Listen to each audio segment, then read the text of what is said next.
우리 지난주일 들었던 담임 목사님 설교 말씀을 기억하면서 기도로 전도의 열매 맺으시기를 축복합니다. 우리 좌우로 인사하도록 하겠습니다. 기도로 전도의 열매 맺으시길 축복합니다. 오늘은 생수의 은혜 시리즈 세 번째 시간입니다. 생명을 전합시다라는 제목으로 말씀을 전하겠습니다. 우리가 희망, 행복, 가을 축제를 앞두고 이제 말씀 붙들고 또 기도하면서 잃어버린 영혼들을 위해서 마음속에 품고 깊게 기도하는 저녁 시간이 되기를 축복합니다. 성령께서 우리에게 주시는 은혜의 범위는 실로 넓고 깊습니다. 우리가 방금 읽은 구절은 짧은 세 구절이지만 잘 살펴보면 아주 깊은 하나님의 은혜를 발견할 수 있고 새로운 힘과 소망을 회복하리라 믿습니다. 성령을 통해서 주시는 은혜가 어떤 것인지 알려면 먼저 우리가 다시 한번 되새겨 볼 것은 에스겔 선지자가 언제 이 말씀을 전했는가입니다. 북이스라엘과 남유다가 모두 하나님의 언약을 저버리고 벌을 받고 포로가 되었습니다. 먼저는 아브라함이 하나님의 부르심을 받고 그 가문을 축복하셔서 장차 하늘의 별과 같이 땅의 모래와 같이 많은 자손을 이루고 나라를 이루고 복의 근원이 되리라 축복을 하셨습니다. 그래서 하나님을 대신하여 왕으로 세워진 자가 이 땅을 통치하고 하나님의 뜻을 드러내도록 했어야 했지만 결국 북이스라엘과 남유다는 모두 실패하고 말았습니다. 구약에 기록되어 있는 믿음의 사람들은 연약하고 또한 죄 있는 사람들이었습니다. 그래서 결국 하나님께 큰 실망을 안겨드리고 어쩌면 이제는 더 이상 가망이 없어 보이는 그러한 시점에 이르러서 포로로 끌려갔고 나라를 잃었고 땅을 잃었고 아무것도 가진 것이 남아있지 않았습니다.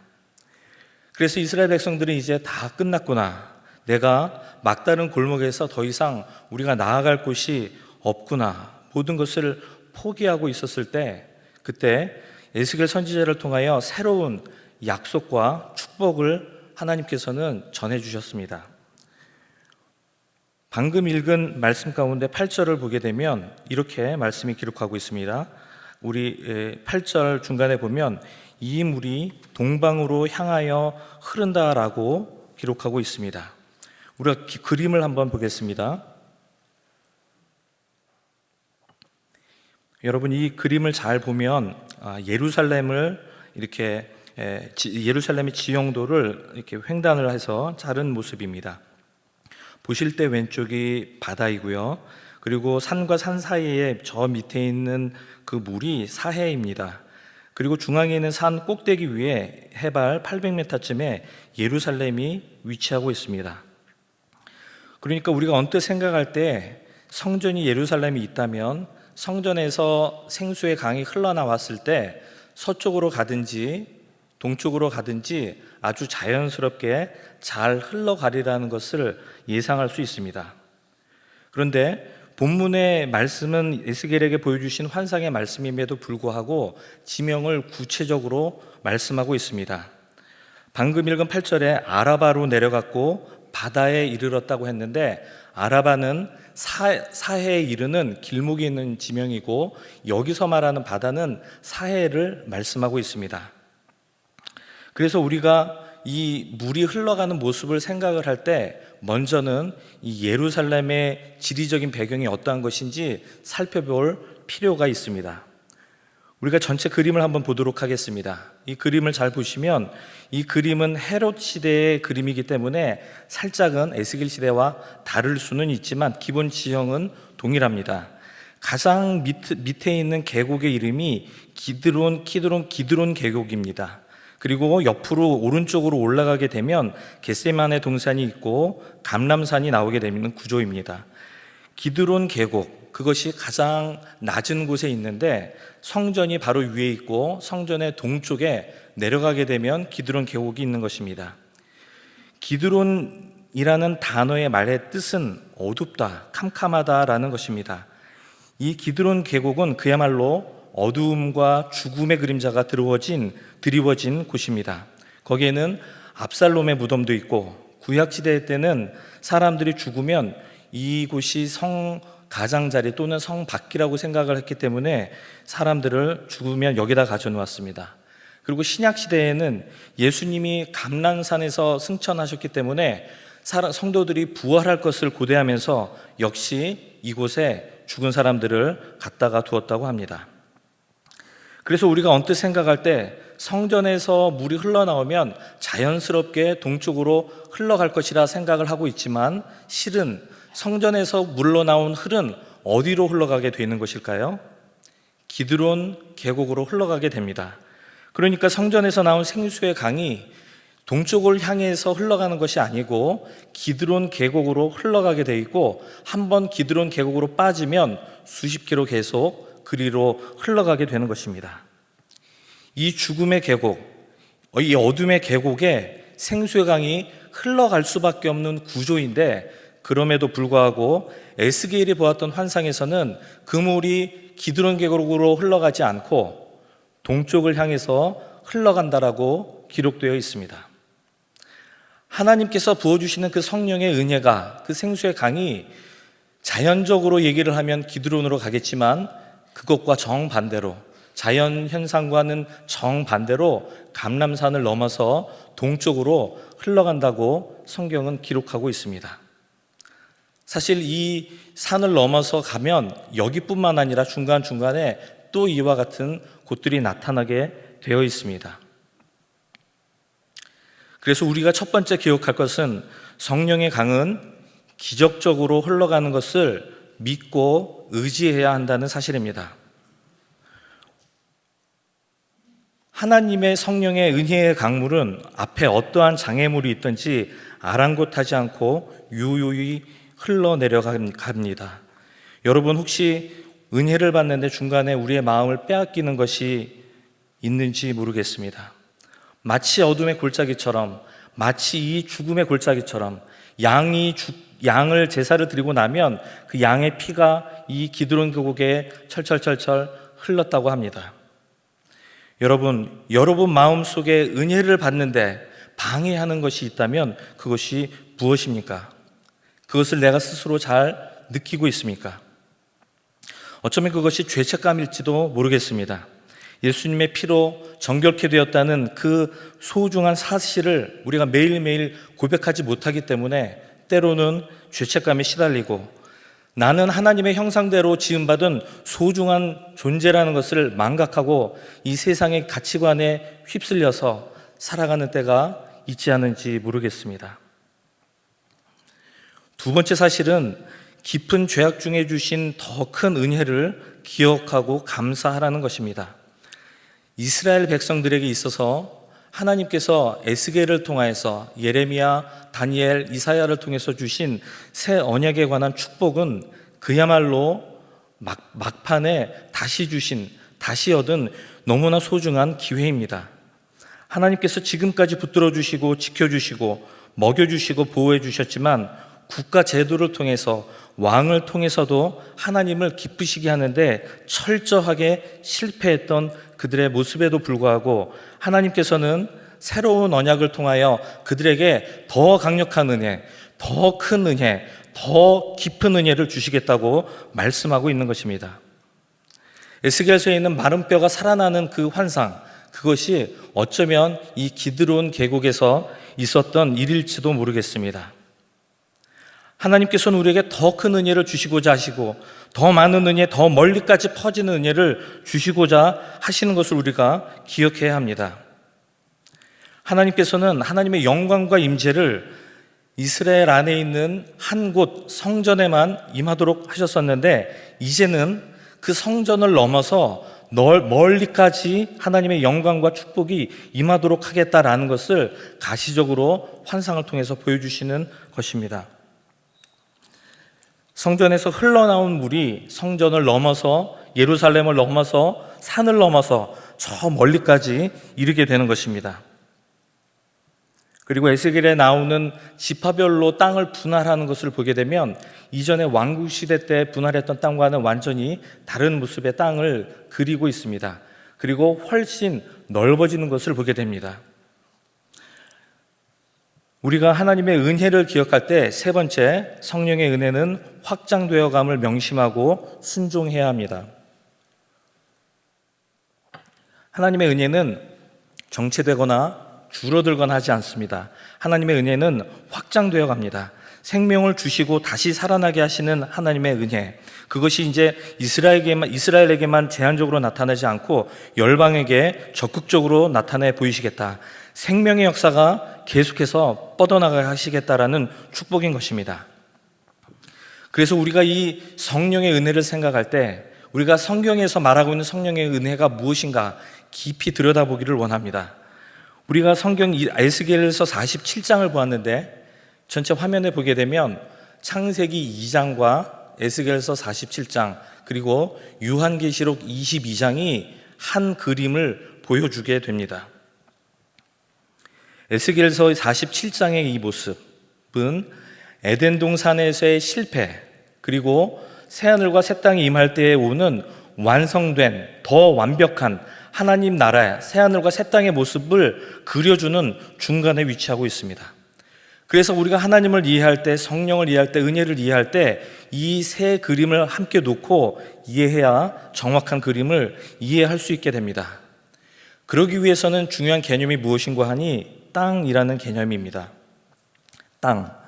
에덴 동산에 있을 때 하나님과 친밀한 교제를 누리고 영광에 둘러싸여서 살았습니다. 하지만 죄를 짓고 추방되었고 훗날 아브라함과 언약을 세우시면서 아브라함에게 땅과 자손과 복의 근원 되는 언약의 내용을 약속하셨습니다. 사사시대를 지나 왕국이 세워지고 하나님께서는 영원히 하나님을 영광을 예배하는 곳, 예배할 수 있는 곳을 성전으로 지정하셨습니다. 그래서 땅과 하나님이 거하시는 성전이 있었습니다.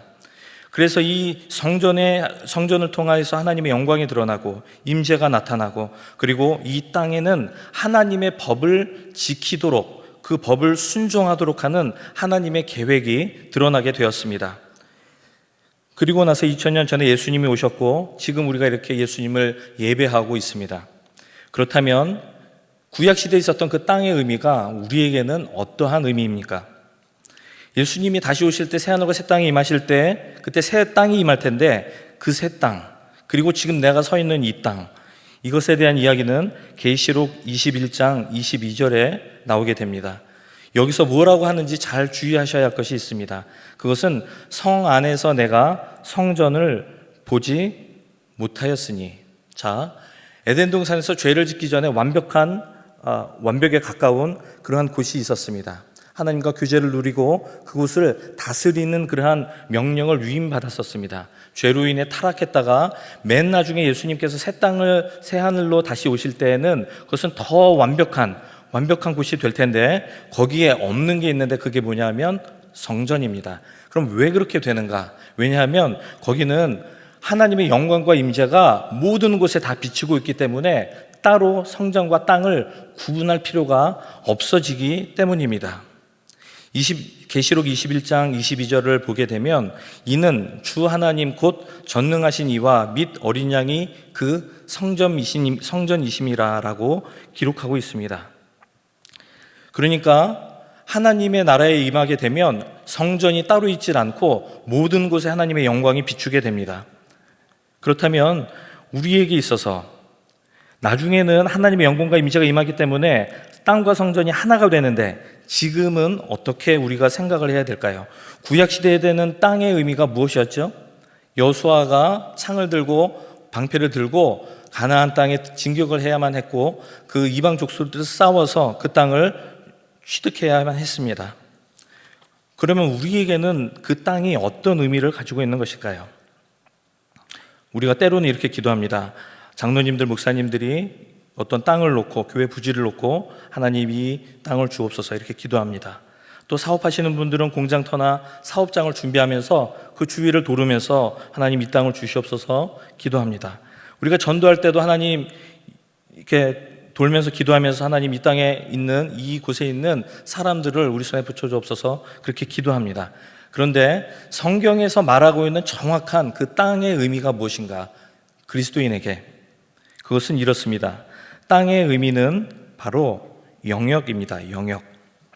이것은 아브라함 카이퍼가 이야기한 것입니다. 영역을 아브라함 카이퍼가 얘기하고 구약 성도들에게는 땅인데 신약 성도들에게는 영역입니다. 그럼 영역이 무엇인가? CCJ 빌 브라이트 박사님과 예수전도단 로렌 커닝햄 총재가 이제 서로 얘기를 하는데 거의 7개, 8개 똑같습니다. 이것이 8개입니다. 영역. 그분들이 정리한 것이 거의 비슷합니다. 8개입니다. 첫 번째는 정부, 두 번째는 경제, 그리고 과학기술의학, 교육, 매스미디어, 예술, 스포츠, 예능, 교회와 가정입니다. 그래서 우리가 기억할 것은 성령의 사역은 그리스도인의 삶의 전 영역에 포괄적으로 역사한다는 것입니다. 성령의 사역은 개인의 구원에 있어서, 성화에 있어서는 말할 것도 없고, 우리가 살고 있는 이 시대의 모든 영역, 그것은 정치도 포함하고 경제도 포함하고 사회, 문화, 예술, 교육 모든 것을 포함합니다.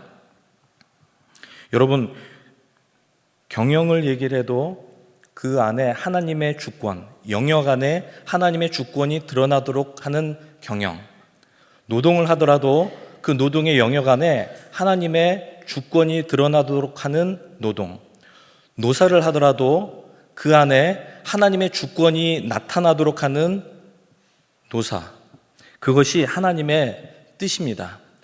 우리에게 주어진 그 영역에 하나님의 주권이 드러나도록 하는 것, 그것이 우리에게 주어진, 마치 여호수아 갈렙이 칼과 방패를 들고 적진에 뛰어들어서 그 땅을 취해야 했던 것처럼 적극적으로 힘을 내어 모든 수단을 동원해서 우리가 달성해야 하는 그러한 방향인 것입니다. 우리 아이들을 교육시킬 때 아이들이 물론 좋은 직업이 좋고 좋은 직장이 좋습니다. 그런데 그것을 말을 할 때 우리 마음속에 정리가 되어야 되는 부분이, 그 영역이 너가 취해야 할 땅이고 너가 하나님의 주권이 거기서 드러나도록 해야 된다. 그것이 우리의 주 포인트가 되어 있어야 한다는 말입니다. 담임 목사님이 늘 기도하고 비전을 제시하실 때 우리 자녀들이 자라서 각 분야에 한 명씩만 인재가 나오면 얼마나 좋겠느냐라고 늘 기도하시고 그렇게 비전을 제시하십니다. 한 분야에 인재가 한 명 나온다는 말 뜻은, 우리 교회에 스포츠 잘하는 애가 한 명 있어. 우리 교회에 과학자가 한 명 있어. 우리 교회에 판사가 한 명 있어. 그 말을 하려고 마치 꽃꽂이 모아놓아서 누구에게 보여주려고 하는 그런 의미가 아니지요. 그것은 그 아이가 나가서 그 분야에 하나님의 주권을 드러내도록 우리가 키워냅시다라고 하는 그러한 의미가 되는 것입니다. 하나님께서 인간과 세상을 창조하시면서 좋았더라 하신 대로 인간은 이 세상을 다스렸어야만 하는데, 그 영역들에서 열매를 맺었어야 했는데 실패했습니다. 이스라엘도 실패했습니다. 최종적으로 예수 그리스도께서 새 하늘과 새 땅이 올 때 그렇게 이루어질 것입니다. 지금 우리가 이 땅에 살면서 우리는 완벽하게 그 일을 이루어갈 수 없습니다. 하지만 최선을 다해서 성령님을 의지해서 우리는 이 일을 감당해야 하는 것입니다. 이 8가지를 다시 한번 살펴보면 끝에 2가지가 있습니다. 교회와 가정. 이것은 다른 6가지보다 더 중요하고 먼저 해결되어야만 하는 것입니다. 이것은 특별한 은혜, 특별 은혜를 받아서 중생한 자가 교회와 가정을 이루고 그 영역에서 하나님의 뜻을 드러낼 때 비로소 다른 6가지 영역에서 무언가 하는 활동이 의미가 있게 된다는 말입니다. 만약에 중생하지 못했는데, 하나님을 알지 못하는데, 그 안에 성령님이 없는데 6개 분야에서 아무리 탁월하게 한들 그것이 어떠한 의미가 있겠습니까? 성령이 없다면 모든 영역에서 진정한 열매는 없는 것과 마찬가지입니다. 그래서 우리가 4번째로 기억해야 할 것은 가정과 교회에 먼저 성령의 은혜가 임하도록 기도하고 전도해야 하는 것입니다. 생명을 전하는 것, 우리가 생명을 전한다는 것은 단지 그 사람 구원받는데, 구원이 중요합니다. 구원을 받아야 됩니다. 그리고 그 사람과 그 가정과 그가 속한 공동체와 그가 속한 영역 모든 곳에 하나님의 영광과 뜻이 드러날 수 있도록 우리가 끝까지 돕는다는 것을 의미할 수도 있는 것입니다. 우리는 희망행복 가을 축제를 앞두고 있습니다. 여러분, 사해에 흘러들어가서, 사해에는 바다보다 6배가 많은 소금이 있고 역청이 있고 살 수 없는 그러한 물이지만, 이 생수, 하나님의 성령의 생수의 강이 흘러들어가게 되면, 이 기적과 같은 생수의 물이 흘러가게 되면 그 물을 살아나게 한다고 성경은 우리에게 약속하고 있습니다. 그 비전이 우리가 전도할 때 있어야 합니다. 지금은 그 사람이 당장 믿을 것 같지 않고 받아들일 것 같지 않고 우리를 거부하지만, 그가 이 생명의 성령의 강이 닿기만 한다면 죽어가던 사람도, 죽어있던 사람도 다시 살아날 것이라는 것을 우리가 먼저 믿고 확신해야 하는 것입니다. 2주 전에 우리가 국내 선교 유적지 탐방을 다녀왔습니다. 윌리엄스 선교사님이 세운 공주의 영명 중고등학교가 있습니다. 그 옆에는 옆산에 선교사님들과 어린 자녀들의 묘가 이렇게 같이 있습니다. 이 영명 중고등학교를 세운 선교사님 이름은 프랑크 윌리엄스입니다. 그리고 그 아들 조지 윌리엄스가 있는데 한국명은 우광복이라고 합니다. 이 조지 윌리엄스는 중학교까지 그곳에서 학교를 다니고 미국으로 가서 고등학교와 의과대학을 마칩니다. 그리고 의과대학을 마치자마자 군의관으로, 당시 하치 장군이 군정을 시행하고 있던 시기에 한국에 와서 군의관으로 자기가 한국을 위해서 일해야겠다 하고 들어오게 됩니다. 그런데 너무나 탁월하게 한국말을 잘하니까 하치 장군이 보고, 너는 군의관 하지 말고 나의 특별 보좌관을 해라 하고 그 일을 감당하게 됩니다. 그리고 얼마 지나서 하치 장군은 그 조지 윌리엄스에게 부탁을 합니다. 50명의 인재를 나에게 추천을 해달라. 그래서 이 하치 장군에게 부탁을 받은 조지 윌리엄스와 어머니는 같이 그리스도인 48명의 명단을 하치 장군에게 제출하고, 그 사람들은 대한민국 건국의 밑거름이 된 사람들이 되었습니다. 그리고 그들 중 몇 명은 초대 장관이 되고 미신을 타파하고 군대 군목제도를 확립하는 등 여러 일들을 감당했다고 합니다. 그 이야기들을 듣고 보면서 제 마음속에 감사했던 것은, 우리나라가 건국할 때 하나님께서는 입법부 그리고 사법부의 수장도 예수님을 믿었던 사람이고, 행정부의 대통령을 비롯한 여러 장관들 모두 다 예수님을 믿었던 귀한 하나님의 백성들이었다는 사실이 정말 큰 축복이 아니었나, 그런 생각을 하게 되었습니다. 흑백 가족 사진을 한 장 보도록 하겠습니다. 이 사진은 바로 이 프랑크 윌리엄스 선교사님 가족의 사진입니다. 원래는 자녀를 5명을 낳았는데 둘은 어려서 죽고 이렇게 3명이 자랐을 때 찍은 사진입니다. 가운데 키 큰 그 남자 사진이 이제 조지 윌리엄스의 사진이고, 오른쪽에 여동생이 있습니다. 이름은 올리브인데 우리나라로 8살 살고 한국에서 죽었습니다. 그래서 그 학교 옆 동산에 묻혀 있습니다. 그런데 이 조지 윌리엄스는 87세를 살고 1994년에 소천하면서 유언을 남깁니다. 내가 여동생 옆에 나의 무덤을 만들어다오, 이렇게 유언을 남깁니다. 그래서 저 사진을 잘 보면 해맑게 웃는 그 미소, 그죠? 그 올리브의 미소, 참 얼마나 마음이 찡한지 모르겠습니다. 저들이 한국을 사랑하고 한국에 와서 말씀을 전하고, 그리고 우리나라의 건국의 기초를 다진 사람들입니다. 여러분, 우리의 전도의 발걸음이 다른 집에, 다른 집안에, 그들의 후손에, 그들의 역사에 적지 않은 영향을 미칠 것입니다.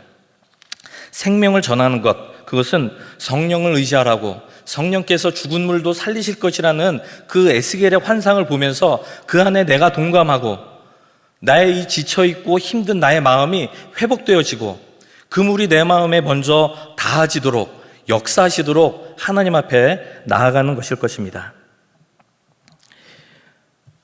2002년 10월 달에 오카는 목사님이 전도 집회를 앞두고 설교하신 마지막 부분의 글을 가져왔습니다. 설교 마지막 부분에 이렇게 설교하셨습니다. 우리 같이 한번 읽어보겠습니다. 하나님께서 우리에게 전도하라고 주신 주신 세 세 가지를 가지 말씀드렸습니다. 말씀드렸습니다. 첫째는 복음, 기쁜 소식입니다. 둘째는 소명입니다. 셋째는 성령의 능력입니다. 그러므로 성령 달라고 기도하지 마십시오. 성령은 이미 교회 안에 와 계십니다. 성령은 우리 마음에 계십니다. 그러므로 성령님께 기도합시다. 우리에게 더 큰 능력을 달라고 기도합시다. 우리를 성령으로 충만케 해달라고 기도합시다. 그러면 우리를 통해서 완악한 심령이 회개하고 돌아오는 기적이 일어날 것입니다. 이번 대각성 전도 집회 때도 하나님께서는 놀라운 일을 하실 줄 믿습니다. 우리를 통해서 주님은 일하실 것입니다. 아멘. 성령의 은혜는 소생시키시고 죽음의 생명을 불러일으키십니다. 우리가 기도할 때 의심하지 않고 의심을 버리고 하나님의 말씀을 붙들고 믿고 기도해야 될 줄로 생각합니다. 믿음으로 선택하고 고백하고 선포하는 기도를 할 때 하나님께서 죽은 사회도 살려내듯이 우리도 살려주시고 우리 주위에 죽어있는 잃어버린 영혼들로 살려주실 줄을 믿습니다. 우리 기도 제목 같이 읽고 기도하도록 하겠습니다. 기도 제목 같이 읽도록 하겠습니다. 이스라엘에게 유배의 형벌 속에서도 회복의 은혜를 주신 하나님, 우리를 성령으로 충만하게 하옵소서. VIP의 마음을 열어주시고 발걸음을 희망 행복 가을 축제로 인도하옵소서. 주의 보혈을 의지하여 환경과 나 자신과 마귀와 싸워 이기는 축복의 주인공 되게 하옵소서. 우리 VIP를 위하여 마음을 다하여 기도하도록 하겠습니다. 기도하겠습니다. 하나님 아버지 감사합니다. 이스라엘에게 하나님 새로운 기회를 주시고 사이처럼 죽어있는 그들의 영혼을 하나님 마른 뼈다귀 같은 그들의 영혼을 살려주시는, 또한 우리들을 살려주시는 그 크신 하나님의 은혜를 우리가 깨닫고 우리 마음속에 품을 수 있도록 인도해 주시기를 원합니다. 성령으로 충만할 수 있도록 인도하여 주옵소서. 더 큰 능력을 주시고 전도할 때 겁내지 않고 담대히 나가서 전할 수 있도록 우리를 붙들어 주시기를 원합니다. 완악한 우리의 마음을 녹여주시고 돌같이 그 우리의 마음이 먼저 녹아져서 하나님 앞에 살아날 수 있도록 주께서 인도하여 주옵소서. 하나님 아버지, 세상에서 하나님 방황하고 있는 많은 영혼들에게 우리의 마음을 전하고 하나님 우리의 진심을 전하고 기도를 전하고 하나님 할 수 있도록 주께서 인도해 주시고 희망의 복할 축제로 그들의 발걸음을 인도하여 복음 가운데 하나님을 만나는 역사가 일어날 수 있도록 인도해 주시고 성령의 놀라운 역사들로 인하여 중생의 역사가 일어나고 다시 태어난 역사들이 일어날 수 있도록 주께서 함께하여 주옵소서. 하나님의 에스겔의 그 비전과 환상을 우리 마음속에 품고 돌아가는 이전이 될 수 있도록 주께서 역사하여 주옵소서. 하나님 의심하지 않게 도와주시고 하나님 우울한 마음을 회복할 수 있도록 인도해 주시고 느끼지 못하는 감정들이 살아날 수 있도록 성령께서 역사해 주시기를 원합니다. 주께서 함께하여 주옵소서. 하나님 아버지, 이 저녁에 주님 전에 나와 하나님 앞에 같이 말씀 붙들고 기도할 수 있도록 인도해 주심을 감사드립니다. 하나님, 에스겔에게 보여주셨던 그 환상이 우리 마음속에도 심겨지게 도와주시고 우리 마음이 느끼지 못하고 감사하지 못하고 감격하지 못하는 그 무뎌진 마음, 돌같은 마음을 주께서 녹여주셔서 우리 마음속에 부드러운 마음을 주셔서 하나님의 말씀 붙들고 나아가 전도할 때 놀라운 회복의 역사, 소생의 역사가 일어날 수 있도록 우리를 사용하여 주시기를 원하옵고 예수 그리스도의 이름으로 기도하옵나이다. 아멘.